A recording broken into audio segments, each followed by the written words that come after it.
Hey there, and welcome. I'm Anna Hartman, and this is Unreal Results, a podcast where I help you get better outcomes and gain the confidence that you can help anyone, even the most complex cases.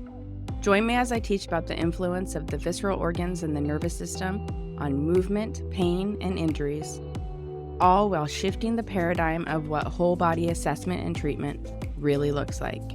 I'm glad you're here. Let's dive in.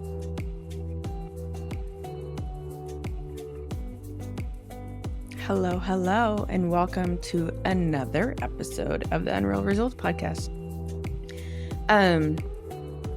Welcome back to me and my cow. Actually, one of my mentorship alum, she's like, "Oh my gosh, I love the cow." Shout out Brittany in the background of your YouTube, your podcast, and I was like, so funny. She messaged me and she told me what it was. And no, maybe she sent me a voicemail, but maybe she said a Shetland cow or something like that. I have no idea. How random. Now I'm obsessed. Yes, Shetland cattle. Scottish breed. She's like, I want one. So it's just a picture, but it is really cute. I see why people want them as pets. Anyways, I don't know how it came up, but I think one of my alumni, I think Janet Yu, she's a pelvic floor physical therapist up in San Jose area. She, I think, recently posted maybe a Instagram post that I did on the Mesenteric Root of the small intestine, and it just was saying like how helpful it was, I think. And so I was like, oh yeah, I should do an episode on that, because I do think it is such a really actually powerful visceral organ to treat in the abdomen, and one that comes up a lot with patients, especially with low back pain. And so I was like, yeah, let's talk about that today. I'm trying to look up her Insta handle, which I'll also link in the show notes. Here we go. Optimize Pelvic Health. So that is her Instagram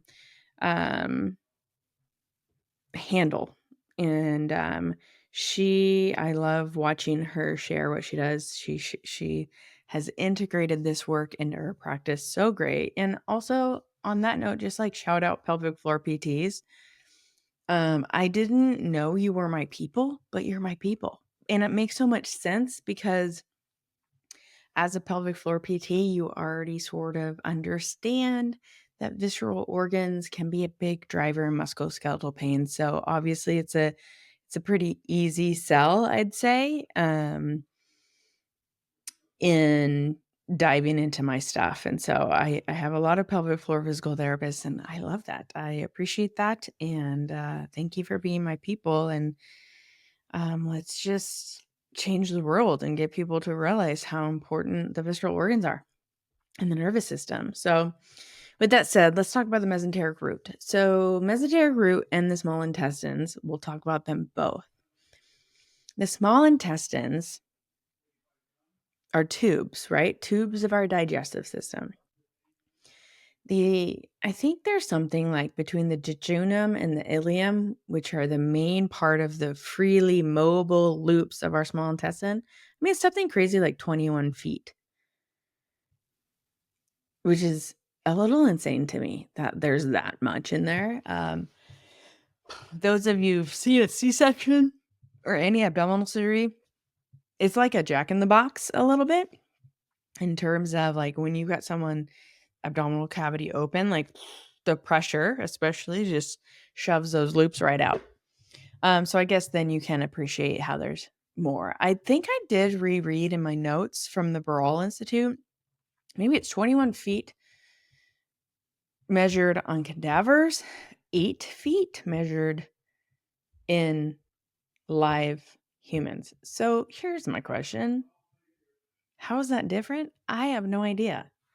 So if anybody knows the answer to that, let me know. I read it and I was like, that makes no sense to my brain. So, anyways, it doesn't matter. All we know, there's a lot of feet of intestines inside of us, more than the length of our entire body.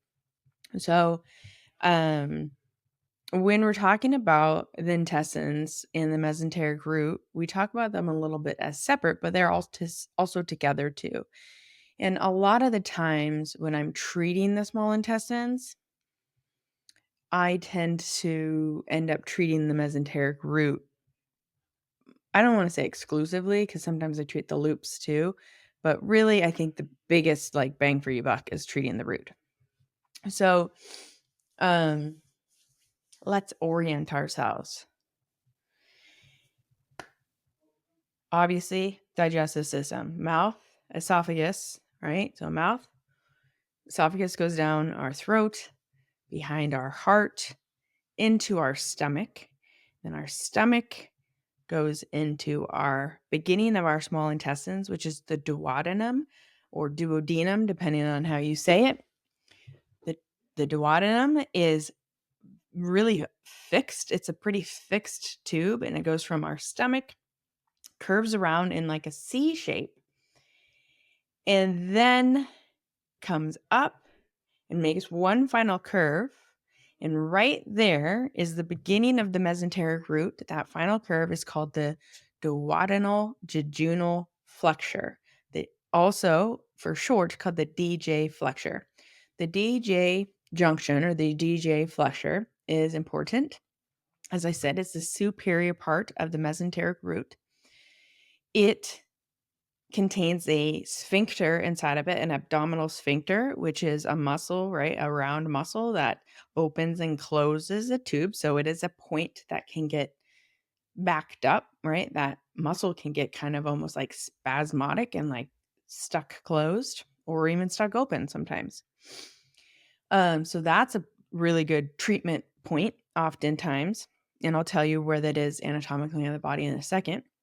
But around the DJ flexure, not only is it the beginning of the mesenteric root and the beginning of the jejunum, the loops of the small intestine, but there's a ligament there that wraps around the DJ flexure and then goes to the esophagus. Well, let's not say the esophagus. It goes to the diaphragm around where the esophagus pierces through the diaphragm. And that ligament helps reinforce the sphincter muscle there between the esophagus and the stomach at the top of the diaphragm. That ligament is called the ligament of Treitz. So there is a direct connection between the gastroesophageal sphincter, the diaphragm, and the duodenum jejunum flexure.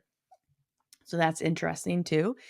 And hopefully that makes you think like, when there's something going on in the mesenteric root or the loops of the small intestine, there's a direct connection there to the diaphragm, and three-dimensional breathing or diaphragmatic breathing might be an altered movement pattern that we see. The DJ flexure also is right next to lumbar vertebrae number 2. And since the mesenteric root attaches to the posterior abdominal wall, it tends to affect the vertebrae quite a bit. So oftentimes we might see some vertebral restrictions around L2, typically between T10 and L2 when it is the small intestines or the mesenteric root as a problematic area. So from that spot, it goes, right? We're relatively on the left-hand side. So to find the DJ junction, you find your umbilicus, as long as your umbilicus is where it has always been, meaning you haven't had, or your patient hasn't had some sort of abdominoplasty surgery that has moved the location of the belly button or provided a aesthetic or fake, right, plastic surgery belly button, right? So that is a real thing. So you want to make sure of that. But in the normal area of the umbilicus, The DJ junction, the DJ flexure, would be 3 finger widths away from the belly button towards the midclavicular line. So it's a little bit of a diagonal. So the umbilicus is at the midline, midclavicular line is like over here. So it's on that diagonal, 3 fingers. At the end of this finger, you'll usually feel an area that feels a little bit harder than the rest of the area. That's that sphincter muscle. Those sphincter muscles, those valves tend to have a little bit more denseness to it. Though it's a muscle, it almost feels a little bit more fibrocartilagey. So that's the first starting point. Then you have all these loops, and the next attachment point, the next root point, is at the ileocecal valve. So that means the root runs from the left-hand side on a steep oblique line to the lower right-hand side. The ileocecal valve is where the ileum, part of the small intestine, connects into the cecum, the beginning of the large intestine or the ascending colon. The ileocecal valve is halfway between your ASIS on your right side and your umbilicus on that oblique line. Very close to McBurney's point. McBurney's point is a diagnostic location for an appendicitis. So it's a little bit farther, closer to the umbilicus. The appendix is technically a little bit more inferior, though. If you take the Burrell Institute classes, you'll learn that there is many variations to where someone's appendix is, as well as there are many variations to the location of the ileocecal valves. But for general knowledge, it's right there. So that's the line. Those 2 edges, right, make up the edges of the mesenteric root. But along that whole oblique line is basically root of the small intestine, because this mesenteric root, why I keep saying mesenteric root of the small intestine, is because it is made up of a anterior leaf and a posterior leaf of the mesentery. The mesentery is a double fold of the peritoneum. So the peritoneum, the visceral and the parietal peritoneum kind of like fold on itself. And you can imagine that makes a little space. That within that space of the fold, and especially as the posterior fold comes up and the anterior fold comes up, there's a space, and that what goes through that space is the vascular structures, the nerve structures, and the lymphatic structures to all of those loops of the intestines. And so the mesentery, which makes up this mesenteric root, is very, very rich in circulation and nervous system. And this is why it's such an important thing to do, to treat, and why it can be so powerful to treat, because it has a very reflexive connection to blood flow, lymphatic flow, and nervous system tension or relaxation. So the interesting thing too is this root of the mesentery, it's a little bit more on the right side of the body than the left side of the body, right? Even though we started on that left side, it's fairly close to the spine, right? I said it's right in front of the left side of L2. So it's fairly midline on the left, and then it crosses that whole right side. So when it's crossing the whole right side, first of all, the ileocecal valve is like almost right in front of the SI joint on the right. It also crosses the psoas, the right psoas, the right ureter, right, which is the tube going from the kidney to the bladder.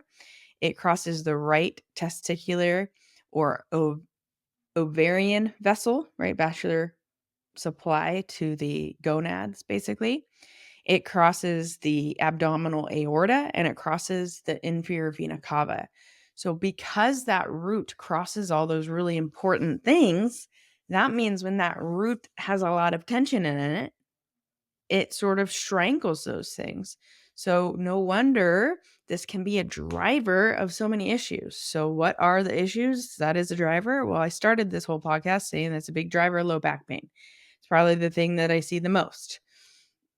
But not only is it a driver of low back pain, it can be a driver of SI joint pain, SI joint hypomobility.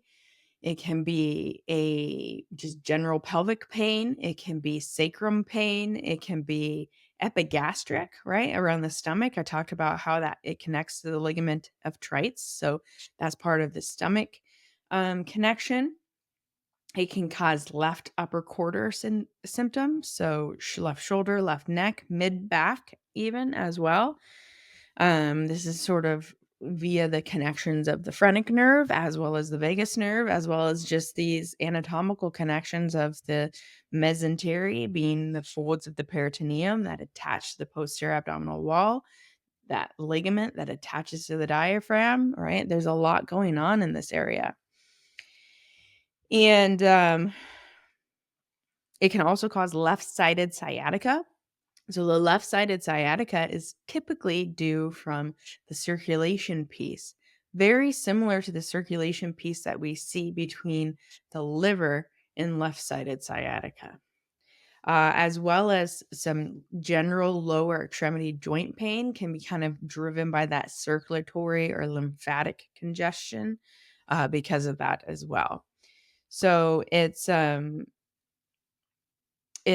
somatic, viscerosomatic reflexes, in terms of what levels of the spine it relates to, not just L2 because of its location to the posterior abdominal wall there, but because the blood supply to the mesenteric root is the superior mesenteric artery and vein. Those come out around the level of L1. So that's a big sort of driver there. Like I said, it's a big like circulatory vascular thing. As well as you have the sympathetics from the level of T5 to T11, though strongly mostly with T9 and T10, which is right around where like I think the superior mesenteric ganglia are right around that area. So there's going to be the sympathetic nerves that are related to this. And I already said like vagus nerve is the parasympathetic, and then there is a phrenic nerve sensory component to it as well. So lots going on. Now, like how to treat it. So this is always the big thing. One, you can treat it through those spinal levels. So however you like to treat the spine, whether it's mobilization, manipulation, segmental mobility, cupping, regular massage, whatever your specialty, acupuncture, draining, whatever your specialty, those levels can be helpful. Now, the other way you can treat it is by mobilizing the root itself. So a free root allows for improved mobility of the loops. So that the root really is what gives the mobility to the loops. The way I like to describe this and describe the treatment when I'm teaching it is I get the corners of the root. I have an idea of where that is. And then to me, of course, because I love the ocean, it reminds me of a sea anemone coming out of the floor, right? The edges of the leaves of the mesentery come together, and then it attaches to all these loops that are like free floating in here. And so I try to sort of gather up the edges of the root and the leaves and like bunch up all the loops under my hands. And then you actually just pull them away from the posterior abdominal wall. Sounds crazy, but it feels so good. Now you could imagine when the patient's laying in supine, depending on how much abdominal tension they have or fat they have, it may or may not be easier to grab these loops. So one of the easiest ways to do it is actually in quadruped. Have somebody relax their belly in quadruped and you gather them up and you literally like pull away.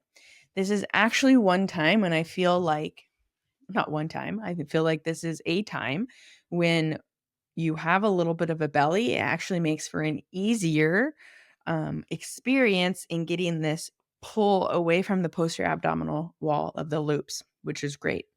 This is also the argument in my athletes of why it's so important to have mobility in your abdominal muscles.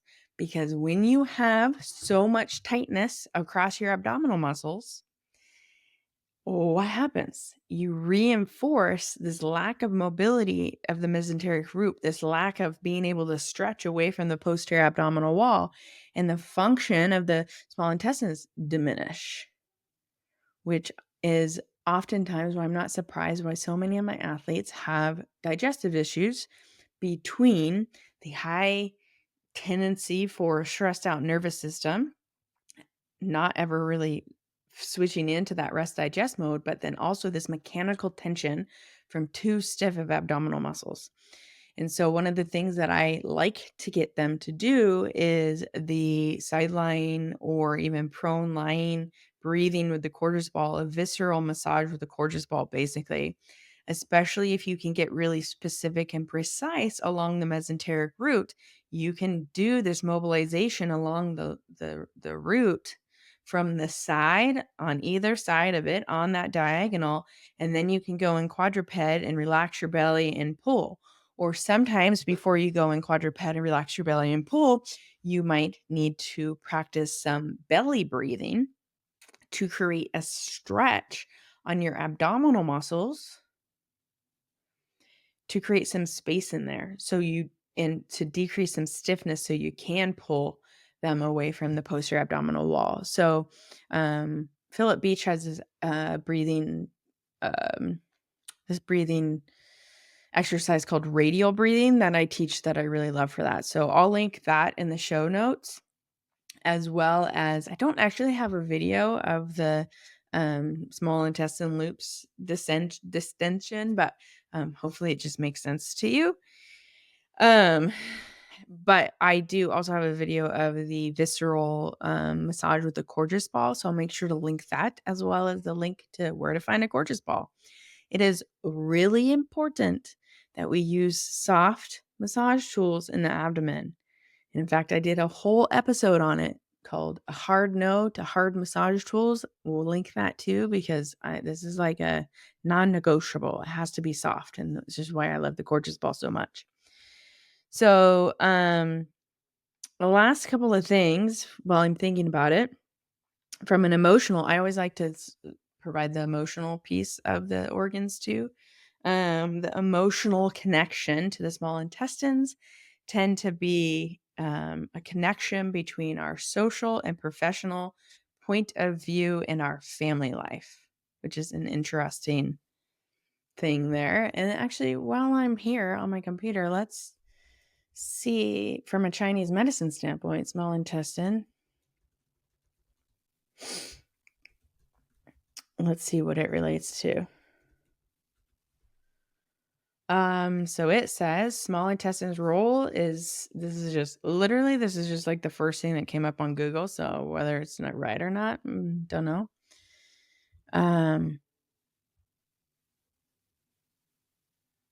It is associated with fire, which is like makes sense because it's a digestive. Says issues of the small intestine manifest in lack of joy, self-deprecation, pessimism, and just depression.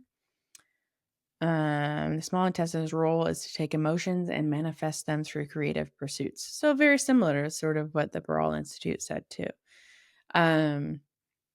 Emotions of joy or agitation is what it says for Chinese medicine, and the element of fire. So always interesting to see these connections in all parts of our world. The other connection from a Chinese medicine standpoint is it is a paired organ with the heart. So knowing the anatomy, this makes sense. And yeah, hopefully this was helpful. I'll also link in the show notes the Instagram post that this was sort of a inspiration from, but it basically talks about how I saw a patient who like had pretty intense back pain, back for 2 weeks, wasn't really changing, and I treated him, and his LTAP directed me to the small intestines, and I did the mesenteric root mobility, and he like literally like jumped off the table and was like, "Wait a second. Why don't I have any back pain anymore?" I was like, "Yeah, is that cool, right?" It is that amazing, but it makes so much sense, especially with the anatomy of the mesenteric root. All of the things it crosses, its influence on the posterior abdominal wall, its influence on the spine, its influence on circulation and lymphatic drainage, venous return. When you're congested in your gut, you almost always have low back pain and leg pain in the morning, achy joints, all of that thing. So now that this is in your head, you might be seeing it more than often. And if you haven't taken the LTAP yet, so you're not sure when to treat it or not, it's sort of one of those things. Next person that comes in with low back pain or even left shoulder pain or right SI joint pain, check this out. Check how the skin feels above the DJ flexure. Check how the skin feels above the ileocecal valve. Check how that oblique line, like how easily it is to move the tissue back and forth across it. Do a little scoop of all the loops and pull them out in a quadruped, or have the patient do it on themselves and see what changes. What changes with the diaphragm breath? What changes with the trunk flexion, trunk extension, trunk rotation? What changes with especially right hip, left sciatica, right? What's going on? Just be curious. That's all it's about. All it is ever about is be curious. And just check it out on multiple people, even if they don't have low back pain, right? Just make a point, for the next week to feel these points on everybody and just see how different they feels, right?